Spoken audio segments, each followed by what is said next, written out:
हम त पाती लेके आइल बाड़ी पार से, राजा जनक दरबार से ना।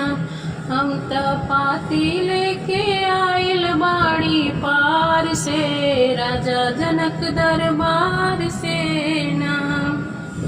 हमरा गरवा जनक नगरिया, हमरा गरवा जनक नगरिया, हम त अइली धूप दुअरिया। हमरा घरवा जनक नगरिया, हम त अइली भूप दुअरिया। मनवारी जी गयल, मनवारी जी गयल, देख के दरबार के, राजा जनक के द्वार के ना।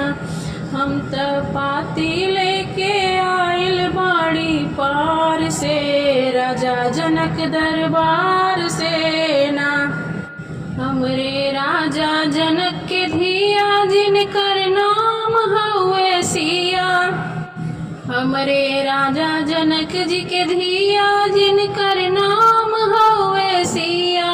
उनकर शादी होई, उनकर शादी होई कौशल्या कुमार से, राजा जनक दरबार से ना। हम त पाती लेके आइल बाड़ी पार से, राजा जनक दरबार से ना। सिय के दिव्य रूप जब जनली, बाबा जनक धनुष गठनला। सिय के दिव्य रूप जब जनली, बाबा जनक धनुष गठनले। रचना रचले बाण, रचना रचले हमें सिया स्वयंवर के विचार से, राजा जनक दरबार से ना।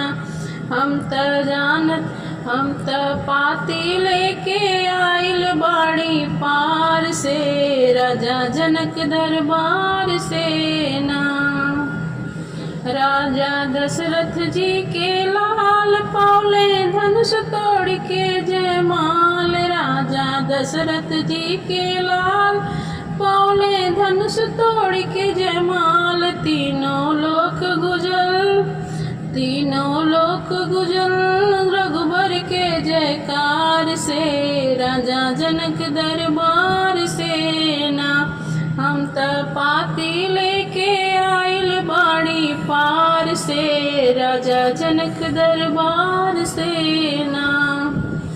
मंगल गणपति गौरी मनाई, न्योता भेजत बाड़ी हरसाई। मंगल गौरी गणेश मनाई, न्योता भेजत बाड़ी हरसाई। बिनती कर जोरी, बिनती कर जोरी, कर तीनों सरकार से, राजा जनक दरबार से ना।